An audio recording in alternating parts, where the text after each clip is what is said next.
6 months have passed. It's already possible to look back. Agreements have been signed with Japan, the United Kingdom, Indonesia, and the Philippines, and agreements with India and the European Union are being prepared. Iran was bombed, or rather, not Iran itself, but Iran's nuclear preparatory system. Everything they had there related to nuclear technology. They stopped the wars in Africa and between Pakistan and India. Inflation has been defeated, and gasoline has returned to a normal price. Importers pay billions of dollars for the right to sell goods in the United States. In America, employees and workers are earning more. In my opinion, during these 6 months, wage growth was higher than in any other 6-month period in the last 100 years. I could be wrong, maybe 70 years.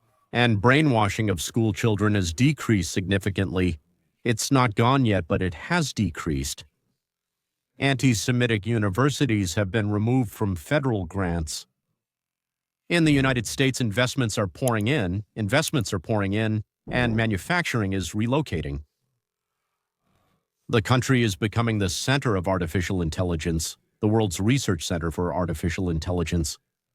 NATO has been significantly strengthened and brought together. It hasn't fallen apart, as we were always told, but has been brought together. And agreed. First of all, for, I think, until 35, so that's 10 years. In 10 years, they increased expenses to 5% of their annual turnover. Their own, which no one expected. Honestly, the story is still fresh. It's hard to believe, but at least now it is.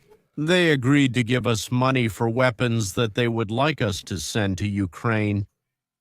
That is, they pay us for what we send there, unlike the black hole into which we send an incredible amount of money and weapons. With China, we achieved that Xi Jinping, although he remained in his position, was stripped of his powers. In practice, he will no longer be the one conducting the trade war himself. Started it. But now the Chinese will be the ones to put it out. And besides, he can't turn to the security forces anymore, because the Politburo of the Central Committee has set up a committee that's now above him. And why was he kicked out? Because he started a war with Trump. A war, a trade war. 2 provinces want to secede from Canada to join the United States. They're asking to be accepted as the 51st and 52nd states. We'll think about it. The Panama Canal has been taken away from China. When it became clear that Moscow didn't want to stop the bloodshed, measures to pacify were put into action. Let's call it that. But what do they say about Trump and Ukraine itself?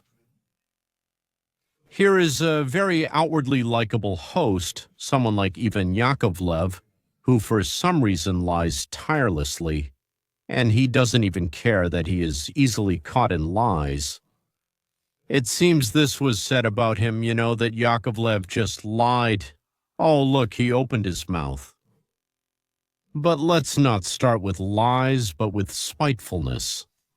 And in honor of such a holiday, of course, I wish Americans to replace their current president as soon as possible with a new person, someone reasonable, brave, competent, who respects laws, traditions, order, and most importantly, democracy. Because the current president, Donald Trump, is absolutely terrible. He is an old, stupid, hot-tempered, capricious, greedy coward. He's inconsistent, unreliable, and changes his mind frequently. Let's repeat what Yakovlev said, that he wants us to change. But someone else, perhaps. No, he didn't say else. He said someone reasonable. Someone reasonable, brave, intelligent, who respects laws, traditions, order, and... By the way, he thinks that means Trump is a coward, stupid, and doesn't respect the law. By the way, I'm forced to obey the law, but I don't respect most laws at all. Well, I don't respect them. Sorry. I obey, but I don't respect them. Why do I obey? Because I'm not stupid enough to get myself in trouble. Well, so to speak, I'm not really fond of what they call rules and traditions. Or rather, I really like some traditions. Thanksgiving, for example, I really enjoy. but some others not at all. And I absolutely don't like democracy. And the Greeks who invented it said that it's terrible. The way of life called democracy is terrible. By the way, most philosophers of the past and present agree with them. But let's move on. Let's do it once more. The current president, Donald Trump, is of course a complete mess. He's old, he's foolish, he's hot-tempered, he's capricious, he's greedy, he's cowardly, he's fickle, he's inconsistent, and that's the way he is. Old, foolish, hot-tempered, capricious, cowardly, fickle as the weather, inconsistent, unreliable. And a new word for me is taco. Taco, okay, so old. So it seems like it's bad when Yakovina says it. I mean, for some reason it became bad. He's Yakovina, not old, and that's good. Trump is stupid. Where does this categorical conclusion come from? Trump has an excellent education. He's the author of 3 international bestsellers, and he's the creator of the most popular show in the world. Since he was 30, he has been called to the United States Congress for consultations on bills related to finance, especially finance connected to real estate. He became the most famous developer in the world. People pay tens of millions of dollars for the right to put his name on a building. Well, that's very foolish, in my opinion. He should have charged hundreds of millions of dollars. He won the Republican Party's presidential nomination 3 times. A complete fool, and he became the president of the United States twice. Just kind of dumb, of course, suggests that Trump is stupid. Perhaps compared to Icavida, smart Trump is stupid. About being inconsistent, I listened to Trump in 1886, and even then he was actually promoting the same ideas as today. He adds details, but the ideas are the same. Yeah, by the way, it's interesting about inconsistency. The average percentage of promises kept by presidents is around 45%. But for Trump, it's a staggering 72%. 72% of what he promised was fulfilled. As you know, no one is perfect and no one achieves 100% success. Interestingly, Trump is the only person in the world who can save Ukraine from either being taken over or divided. If you support Ukraine, it would be good to encourage Ukrainians to have positive emotions and a positive attitude toward Trump. That's why Yakovina is either an enemy of Ukraine or an idiot. And maybe I'm about to say something very seditious. Maybe it's both. Did you notice that I have more evidence of Yakovina's stupidity than he has of Trump's stupidity? You know, I'm actually sure that if he stays in power for a long time, he'll lead America to huge problems, just gigantic problems, which in fact he's already leading America toward right now. And unfortunately, nothing and no one can stop this path for now. The Democrats tried to stop him by slandering Trump, and they tried to put him in jail, and then they tried to stop him with a bullet. America is moving in the wrong direction, which is now noticeable to almost the entire world, and even Trump's own popularity among Americans is sinking. Here, finally, is something quantitative from this hard-to-understand stream of nonsense. And when it's quantitative, you can check it, right? Yes? When someone calls you stupid, well, maybe you can check that, right? And when someone tells you something is less or more, you just go and start checking. Here, it's sinking. What Icavina said means that before it was higher, bigger, better, and now it has become lower. And not just by 1, 2, or 3 points. Fluctuations of this kind in politics happen every day and by much more. Let's go and look. Across the vast American media, what terrible things were happening to Donald there. Coven recorded a video congratulating all Americans on the 4th of July, a great holiday. Let's see what was happening with Trump on the 4th of July. 47 support, 49 do not support. Well, exactly the same as what Kavina said. The majority do not support. If we end on this note without understanding anything about population issues, we'll decide that it's a failure, just a failure, and that's exactly what Kavina decided. Like any layman, he doesn't go deep because he can't even imagine that it's possible to go deep. I just sing about what I see. Once I was told that in our unit we had a driver who was a Moroccan Jew. As soon as he got behind the wheel, we had a self-propelled gun. All of us would immediately hear in our ears, "I see a village on the left, I see a tree on the right." That's all for me.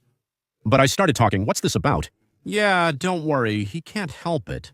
When he sees something, he has to sing about it. I mean, he just has to sing." "Well, we check things with you, but as for them, they just sing about whatever they see."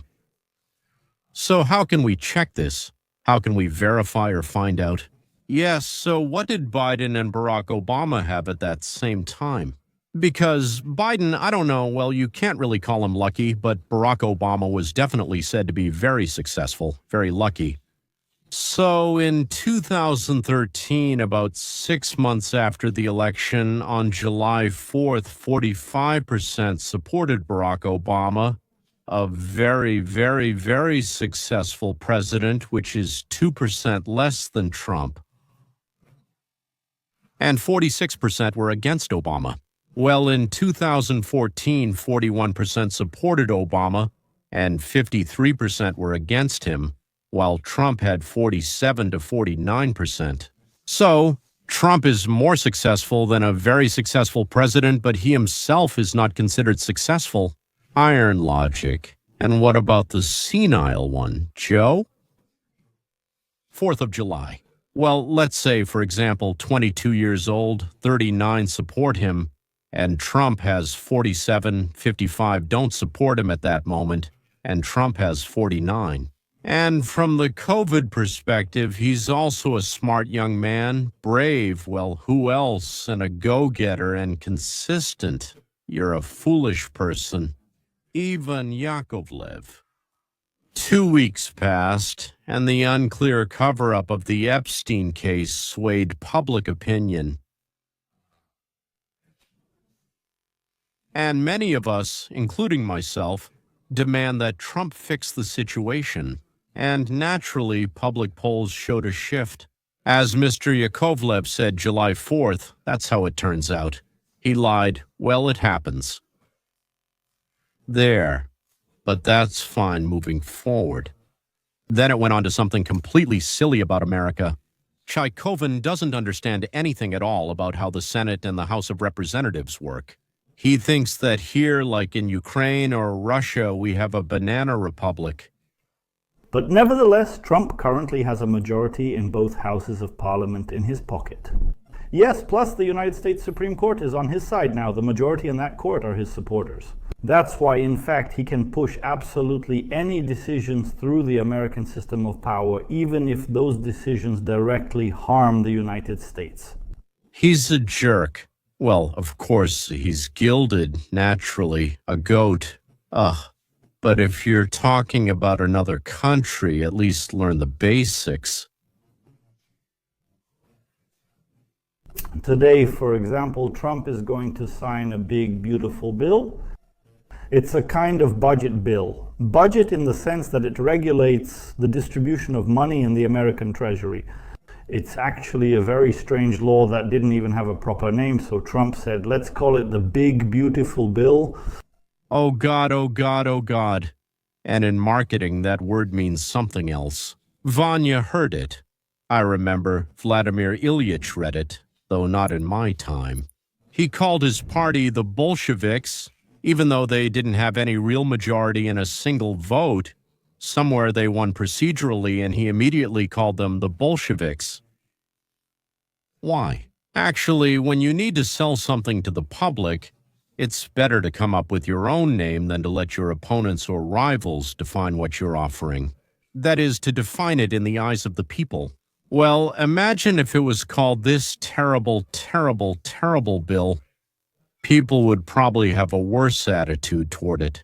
So I want to show you, actually, we're done with this Pupovan. I want to show you something else. Another example of wordplay. Actually, Trump doesn't care at all about how Russians, Ukrainians kill each other or don't kill each other. He absolutely doesn't care. Because for him, these are all just some external outside forces. Ukraine, for him, is a place where his political opponents invest their money. And in general, it's a project that he didn't come up with and didn't start. Russia is there too. He doesn't really understand what's going on or how things work, but he desperately needs Russia in order to have time during his presidency, which is not very long and quite complicated, fraught with many problems, to build a new world. So Trump, who is the only one in the world putting out wars, we, unlike Maxim Shevchenko, will operate with facts. He stopped the war between Pakistan and India. He stopped the 30-year war between Congo and Rwanda, where 6 million people died. By the way, not like in Ukraine, but 6 million people died. He made the Israelis turn their planes around and observe a ceasefire with Iran. For many months now, he has been speaking and acting in a way to stop the fratricidal war in Ukraine. That's exactly him. And he didn't care about Ukrainians or Russians being killed. He didn't care. On his own. Trump, of course, is neither Napoleon nor Caesar, nor some kind of super ideological political leader who changes history. He is a weapon that is in the strong hands of American capitalism. And capitalism, that's where the real issue lies.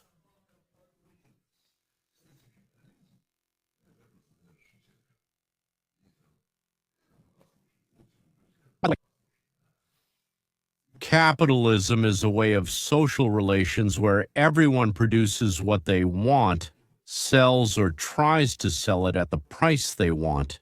He hires whoever he wants, buys raw materials from whoever he wants, and then if he wins, he gets profit, benefit, and if he loses, he goes bankrupt. Moreover, both outcomes belong to him under capitalism. Trump is in the strong hands of capitalism, said Maximushka. Well, and I hope I'm in the strong hands of capitalism too. But I definitely don't want to move to socialism, communism, fascism, or theocracy. I don't even want to go back to slavery, and honestly, I don't want to go back to the Boyer system either. And if he didn't have capitalism, there wouldn't be enough food, just like there wasn't enough for 5,700 years in a row. A huge number of people used to go to bed hungry. Until capitalism was invented, there wouldn't have been cars, there wouldn't have been airplanes, there wouldn't have been televisions, there wouldn't have been toasters, there wouldn't have been smartphones or the internet. Although Gore says he invented it, so maybe it would have existed. At the same time, a new system was forming in Russia, led by the growing mafia, government officials, and the Committee for State Security, which was previously called the Committee for State Danger, where people were forced to do what the authorities wanted, both by day and by night, so to speak. A pipe to the head, or maybe setting fire to the bathhouse where you were dragged in, supposedly because you wanted to wash. So Trump, who is in the clutches of capitalism, and Putin was the first to conduct an experiment in St. Petersburg, merging the secret police with criminals and officials. So, about Skatya Shevchenko, I want to make a small comment. I was there when Putin came to power in St. Petersburg, first as an assistant to Mayor Sobchak, then as deputy mayor. And all of this was happening right before my eyes, as they say. And honestly, when we realized what exactly was being built there, I refused the offer to become. They offered me the position of president of the foundation, or chairman of the foundation for the salvation of St. Petersburg. President because Ligachev was supposed to become the chairman. Yes, okay. All right, Shevchenko. And now Trump has come to Vladimir Putin already saying, yes, Vladimir, you did it. I'm ready to recognize you, your status as someone who can stand up for himself, someone who can wage war against a superior opponent like Russia did, who can withstand sanctions, who can make paradoxical and strong moves. It's interesting that in Moscow they have this legend that they fought against superior enemy forces, well, and so on. But I suggest to you, Vladimir, said Trump, and this was not during that hour-and-a-half conversation, but during many phone calls that happened before, which we were not informed about and which only Trump himself has now talked about. I offer you a share in the world of the future. I want to break this globalism with its British systems and all sorts of other things overgrown with managers, administrators, and financial speculators. I want to create a new world where there will be a digital dollar, a digital currency that will be tied, for example, to gold or rare earth metals. That's where the topic of rare earths comes from. I suggest that these families become one of the shareholders at the beginning of the creation of this new world. it's not entirely clear how Shevchenko found out about this, but let's assume he has friends in the Oval Office, and that's where he's getting the leaks from. Personally, For him, this is war. But the problem is that Trump, by and large, is a temporary figure. He hasn't proven yet that he's here forever or for a long time. actually, Trump is our president until January 20th, 2029, but forever, that's the Russian world, not ours. By the way, here, Ostap got carried away. In order to move on to a new world, you have to commit some kind of horrifying crime. I'm sure that the Americans are considering the possibility of a tactical nuclear strike on Iran, supposedly to protect against Israel. And this whole confrontation is now being escalated precisely to justify the logic behind this. Yes, Trump didn't want this war, but he sees that there's no other way to move into the future. Except for some horrifying act like Hiroshima and Nagasaki, simply the senseless political extermination of a huge number of civilians in non-strategic centers. What? he's saying that now. Said, well, But in my opinion, he's just stupid and also kind of defective. Netanyahu has already started for Purim by striking Palestine and killing 400 Palestinians, just hitting civilians, showing that yes, there is no more politics, and in fact, there isn't any left anyway. I'm more of this. I can't listen to this nonsense anymore, ladies and gentlemen. Over there in Russia, this is probably considered original thinking, but to me, he seems like a jerkish anti-Semite with mush for brains. Well, he really respects himself. Like, I've figured them out. The Jews, the Zionists, and their accomplices, the capitalists. There are always plenty of people like that in every era. They always think they're the smartest. It's just envious scum. Well, why stop at him? Let's take Sharip, let's move on. Trump is a traitor, an American traitor to the United States of America. He was recruited in '78. This is Alexander Sotnik, a very self-respecting propagandist.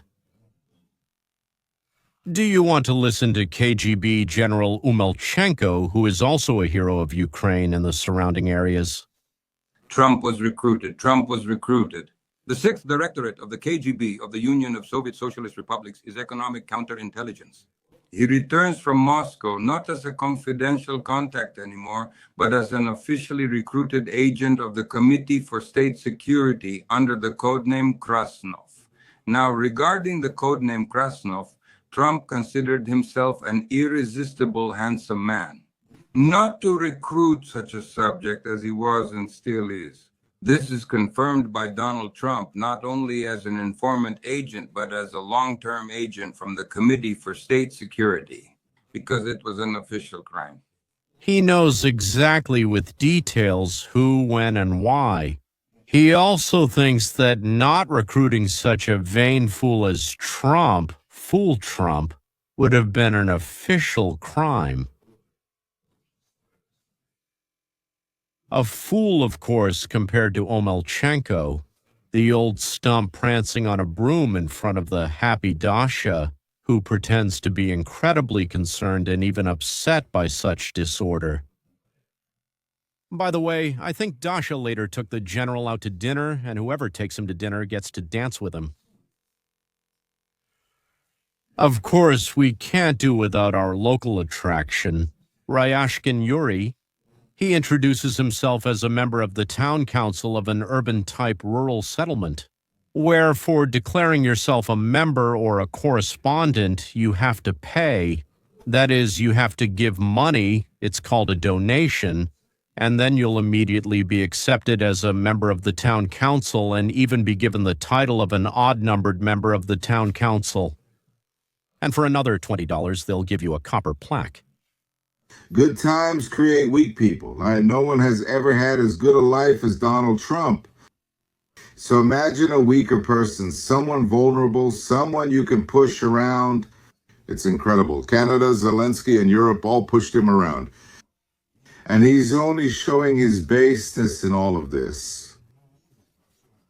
The list of peacocks Can't be complete without the hero of Gordon's channel, the Spy Shvets. Here he is in half of his glory.